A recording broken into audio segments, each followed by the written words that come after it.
Question discuss करेंगे।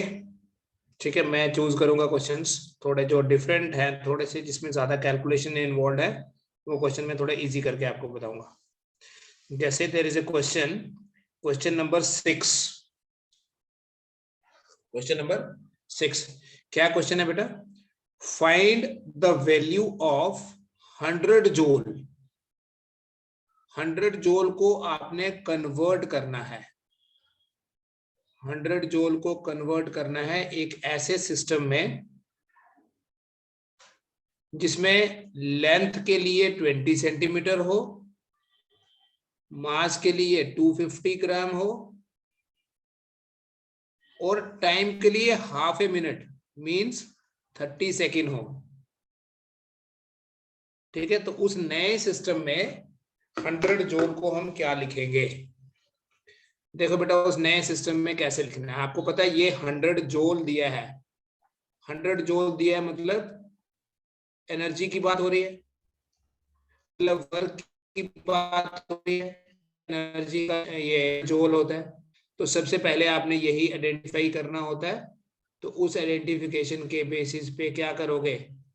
You will write dimensional formula for work. Dimensional formula work का है m1 l2 t-2। तो बोलोगे therefore a equals to 1, b equals to 2 and c is equal to -2। a1 b2 c -2। कोई doubt नहीं बेटा इसमें। n1 आपको दिया है 100, n2 हमने फाइंड करना है और पहला वाला जो हमारा सिस्टम है दैट इज SI सिस्टम, जिसमें m1 को हम लेंगे kg, l1 को मीटर, t1 को सेकेंड। इसमें ज्यादा टाइम नहीं मैं लगाऊंगा। क्यों मैंने ये सब SI यूनिट में लिखे? क्योंकि क्वेश्चन में दिया 100 जूल, तो बेटा 100 जूल है तो यहाँ SI यूनिट आएगा because joule is the SI unit of work. So second system जो है, अब मुझे कोई रिकॉग्नाइज सिस्टम नहीं लगा जिसमें 20 सेंटीमीटर हम लेंथ लें, मास को 250 ग्राम, टाइम को 30 सेकेंड। तो इसलिए मैं लिख दूंगा न्यू यूनिट, न्यू सिस्टम। क्या लिखूंगा मैं? New system. तो इस नए सिस्टम में what will B m2। m2 को क्या लिखना? 250 gram. What will be l2? 20 centimetre. And what will be t2? 30 second. ठीक है, ये सब लिखने के बाद आपने उसी फॉर्मूले में वैल्यू डालनी है। We have only one formula. याद है बेटा कन्वर्शन में कौन सा फॉर्मूला यूज करते हैं हम? What is the formula to be use now? n2 find करने के लिए we have a formula n2 equal to n1 into m1 by m2a, l1 by l2b and t1 by t2c. So on the basis of this formula, this n2 will be equal to कितना दिया है? n1 100 joule दिया बेटा, यहाँ 100 लिखा मैंने, you write 100। m1 by m2, m1 कितना है? 1 kg, m2 कितना है? 250 ग्राम। तो मैं डायरेक्टली लिख लूँ बेटा 1000 kg, 1 kg को 1000 ग्राम और नीचे 250 ग्राम पावर 1 क्योंकि a तो 1 है। फिर नेक्स्ट L1 1 मीटर है, 1 मीटर, और L2 आपने लेना है 20 सेंटीमीटर। तो 1 मीटर नहीं लिखूंगा, 100 सेंटीमीटर लिख दूंगा, divided by 20 centimetre. Again power कितनी? 2। एंड देन नेक्स्ट क्वेश्चन में, नेक्स्ट पार्ट में 1 सेकेंड SI और हाफ अ मिनट मतलब 30 second and power will be -2। So this way आपका जो n2 होगा 100 इंटू बेटा ये 1000 बाय 250 है, it will be 4, 100 by 20 है, it will be 5, but don't forget यहाँ स्क्वायर भी है। and this I told you earlier also, second cancel होगा, ये 30 का स्क्वायर बन जाएगा। ठीक है, रिपीट करूं, ये पता है 1 by 30 जो होता है, रिपीट कर लेता हूं, 1 by 30 is actually 30 raised पर -1। तो जब 30 रेज पर -1 करोगे तो -2 -1 इज 2। सो दिस वे आपका जो n2 बनेगा that will be 100 into 4 into 25 into 900। So the result will be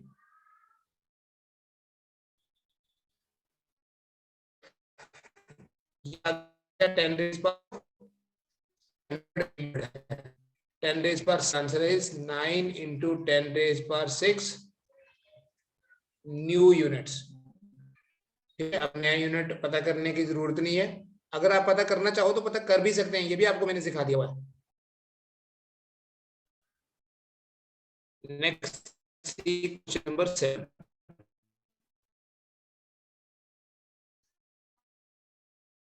लिखा है if the force energy and velocity, अगर फोर्स का यूनिट किसी इमेजिनरी सिस्टम में, में क्वेश्चंस हैं एडवांस में इसी तरह के क्वेश्चंस बनते हैं जो किसी इमेजिनेशन पे बेस है।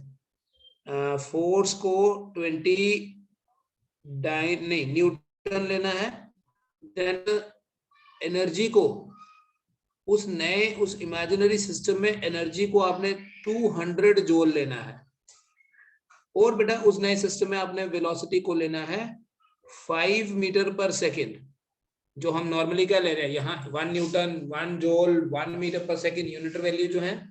तो उस नए सिस्टम में आप ये बताइए कि लेंथ की क्या वैल्यू होगी, उस नए सिस्टम में मास की क्या वैल्यू होगी,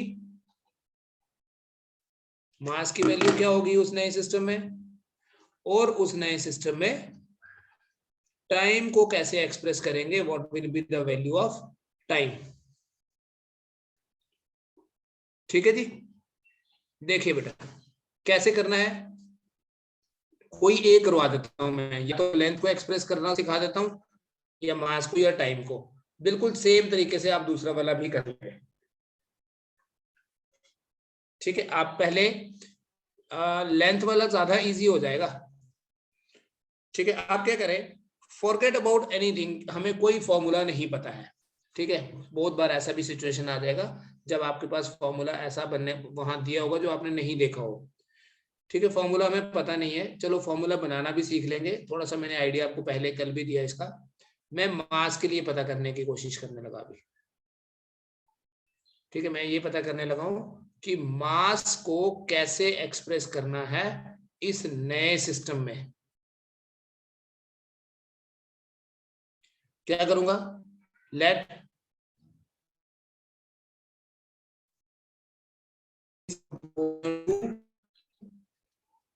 ईबी वीसी, इसका मतलब है एम इज इक्वल टू के,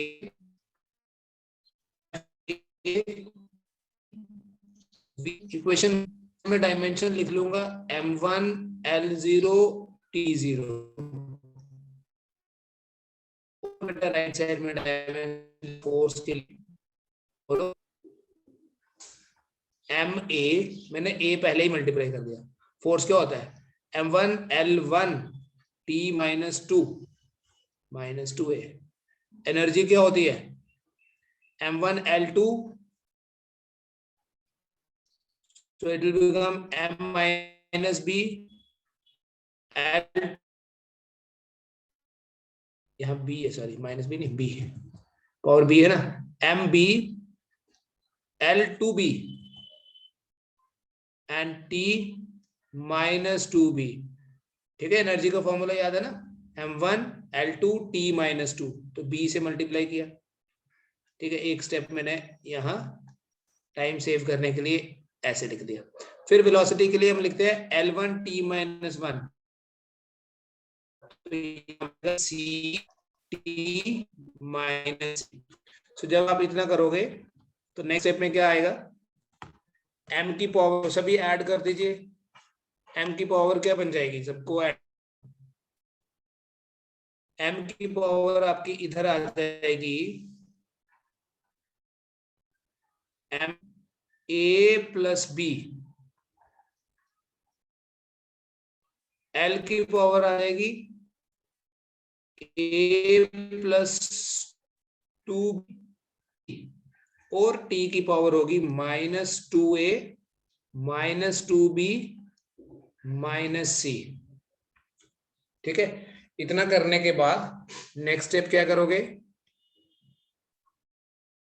नाउ यू विल राइट, ये जो पावर्स हैं इन पावर्स को इक्वेट करोगे आप, ठीक है, equating powers of MLT on both sides. ठीक है, मैं ये स्टेटमेंट नहीं लिखूंगा, डायरेक्टली लिख रहा हूं, दोनों तरफ की पावर्स को इक्वेट करना है अभी हमने। तो इक्वेट करेंगे तो देखो, देयरफॉर A प्लस बी 1 के बराबर आ जाएगा, A plus B equal to 1, A plus 2B plus C, A plus 2B plus C जो है वो आ जाएगा 0, एंड -2A -2B माइनस सी आ जाएगा 0। इस तरह की थोड़ी सी कॉम्प्लेक्स इक्वेशंस भी आपकी बन सकती हैं, तो you need to solve such kind of equations also. अगर मैं इसी इक्वेशन को, ये जो आपको तीसरी वाली इक्वेशन दिख रही है, इसमें माइनस कॉमन ले लूं, तो मैं इसी इक्वेशन को ये भी लिख सकता हूं 2A plus 2B plus C equal to 0।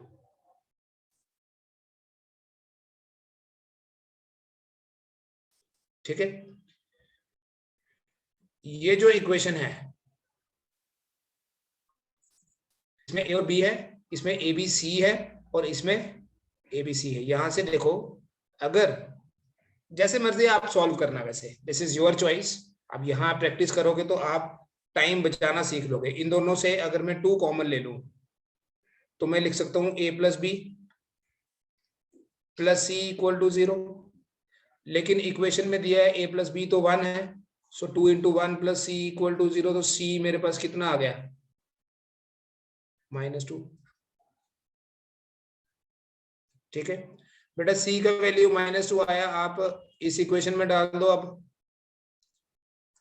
ठीक है, यहां से मैंने आपको सिखा दिया था, देयरफॉर ऐसे लिख देंगे A plus 2B -2 equal to 0, which means A plus 2B equal to 2। अब ये वाली जो इक्वेशन है ये A और B की फॉर्म में बनी है।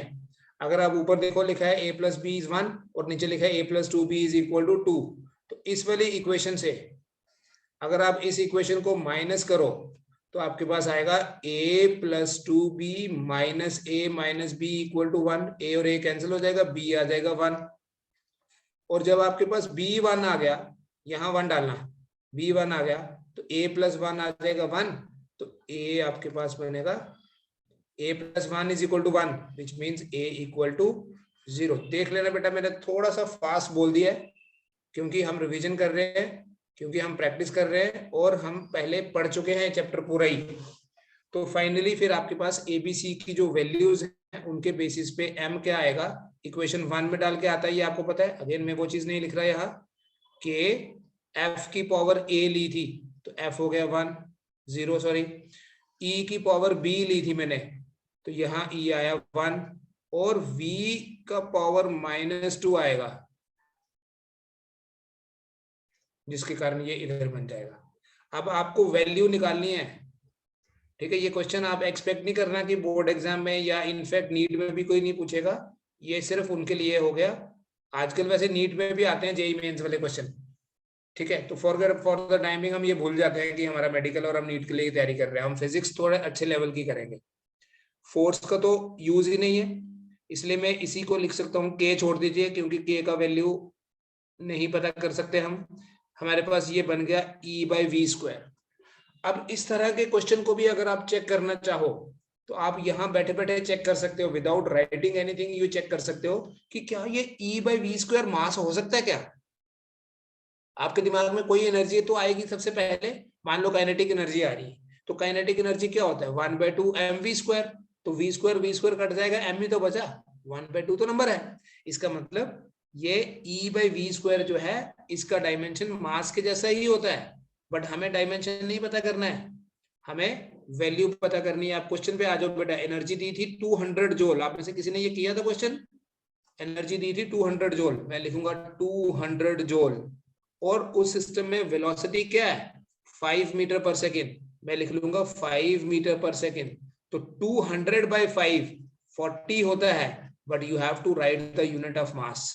सो आपका आंसर क्या है कि अगर फोर्स किसी सिस्टम में फोर्स को 20 न्यूटन लिया जाए, एनर्जी को 200 जूल लिया जाए और वेलोसिटी को 5 मीटर पर सेकंड लिया जाए, तो उस सिस्टम में मास कितना लेना पड़ेगा, या उस सिस्टम में मास कितना ले रहे होंगे उसी इमेजिनरी वर्ल्ड में, उस सिस्टम में मास को वो लोग, प्रैक्टिकली पॉसिबल है या नहीं दैट डजंट मैटर हियर, उस सिस्टम में मास जो है वो 40 kg होगा। सेम तरीके से अब आप लेंथ भी फाइंड कर सकते हैं। उसके लिए क्या करोगे, मैं यहीं पे बता दूं, यहां आप L लिख लेना, यहां आप 1 लिख लोगे, ये 0 लिख लोगे, फिर से इक्वेशंस बनेगी। ये वाली साइड तो सेम ही रहेगी ना, ये चेंज हो गई, यहाँ आपके पास 0, यहाँ 1 और यहाँ 0 आएगा, फिर से सॉल्व करना। और ऐसे ही जब टाइम के लिए लिखना होगा, ये प्रैक्टिस है बेटा, इसके लिए मैंने आज आपका टेस्ट नहीं लिया है, ठीक है। आई वांट कि आप इस तरह के क्वेश्चंस भी करें, आप मेरे पास पढ़ रहे हैं तो थोड़ा इसमें अलग टाइप से ही पढ़ना है, ऐसे नहीं है ऊपर ऊपर से पढ़ लिया मीठा मीठा सा, खुश हो गए हंसते रहे, हाँ इधर गप्पे सुनाई उधर गप्पे सुनाई, तो वो नहीं, उसका कोई फन नहीं है फिर, that is just wastage of time, आपका भी और मेरा भी। कर लोगे ये तीनों part?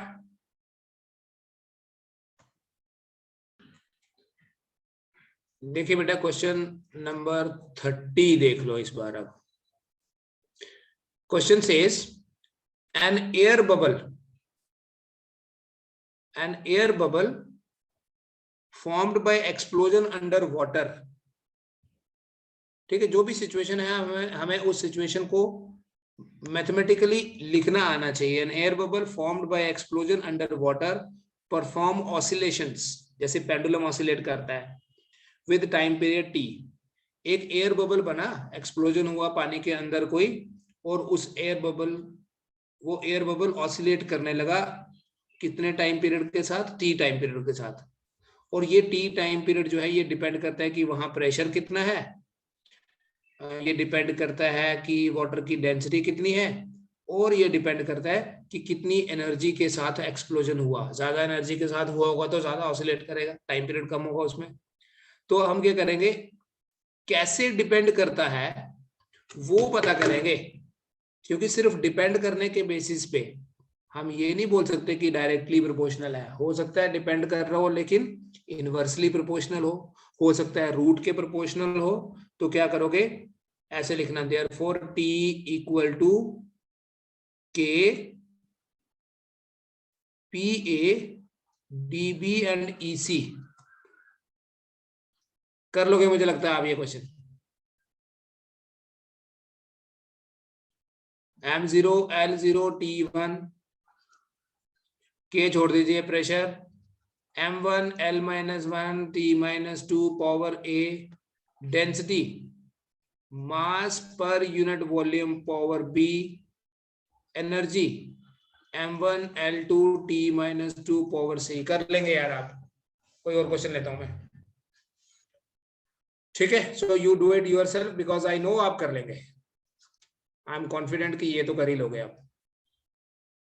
I am taking now question number 32, ठीक है। 30 मैंने इन बिटवीन छोड़ दिया जस्ट फॉर यू, क्योंकि मुझे लगा ये इजी क्वेश्चन है, आप ये तो कर ही लोगे। क्वेश्चन नंबर 32 भी आसान क्वेश्चन है, बस आपको ये इक्वेशन आपने पहले देखी नहीं है, आपको इस इक्वेशन के पैरामीटर्स को समझना है कि क्या क्या यहाँ दिया है। क्वेश्चन में दिया है the number of particles cross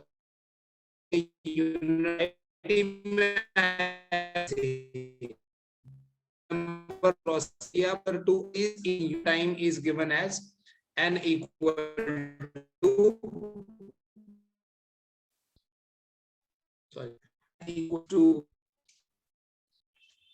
minus d into n2 minus n1 divided by x2 minus x1.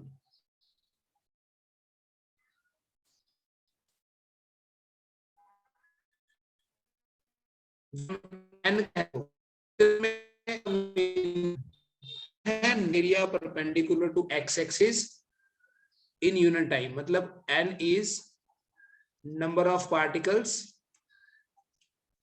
per unit area per unit time,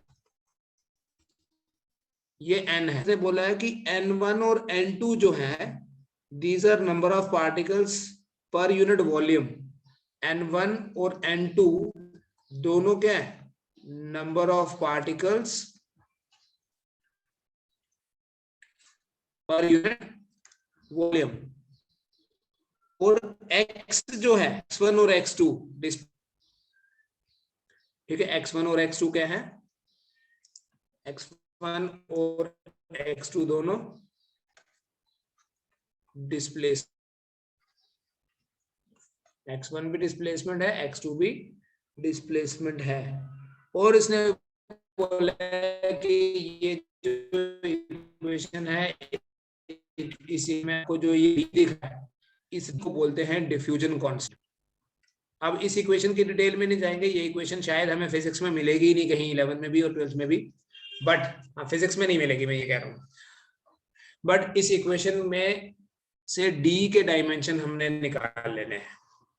बेटा पहले देखो n1 के डायमेंशन क्या होंगे, सॉरी n के, n जो है that is number of particles per unit area per unit time.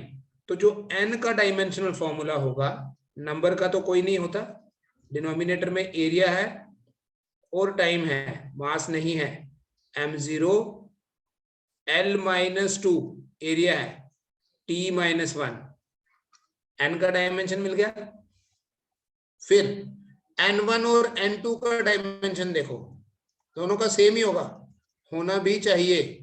Principle of homogeneity says कि n2 के बीच में अगर माइनस साइन है तो इसका मतलब दोनों की बेसिक नेचर सेम है, दोनों की बेसिक नेचर सेम है मतलब दोनों का डायमेंशनल फॉर्मूला सेम है। It is number of particles per unit volume, number का तो यूनिट लेस है, नंबर का तो यूनिट नहीं होगा, पर यूनिट वॉल्यूम है इसलिए L-3, और ये डिस्प्लेसमेंट है, this is easy one, it is L1. So what we do next,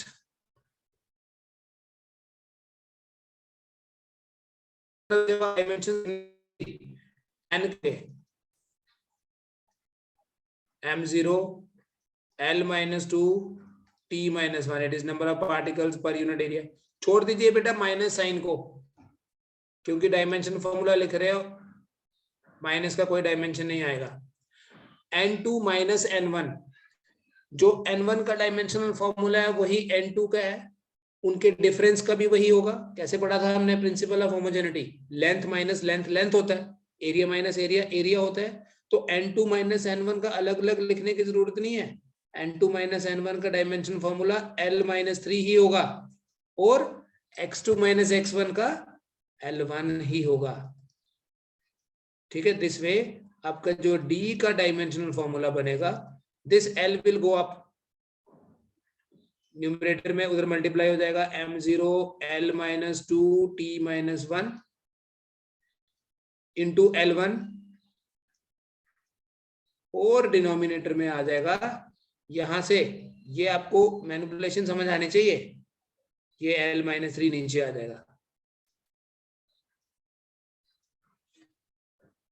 ठीक है, the job is done. So what is the answer, देख लो, इसे आपने बस अब लास्ट में ही लिखना है। लास्ट सेंटेंस क्या लिखूं, देयरफॉर डी का क्या डायमेंशन फॉर्मूला बना, टॉप पे लिख लेता हूं, यहां डी का डायमेंशनल फॉर्मूला बन गया, एल का पावर आ जाएगा, देखो ये नीचे -3 है, ऊपर जाएगा 3 तो हो जाएगा L1, m तो 0 ही है L1, और t ये -1 है, ये 1 है, -1 + 1 T0, तो ये डिफ्यूजन कांस्टेंट है, चेक कर लेना बेटा एक बार। m0 L-2 T-1 divided by L-3, numerator में आ गया L1। ठीक है,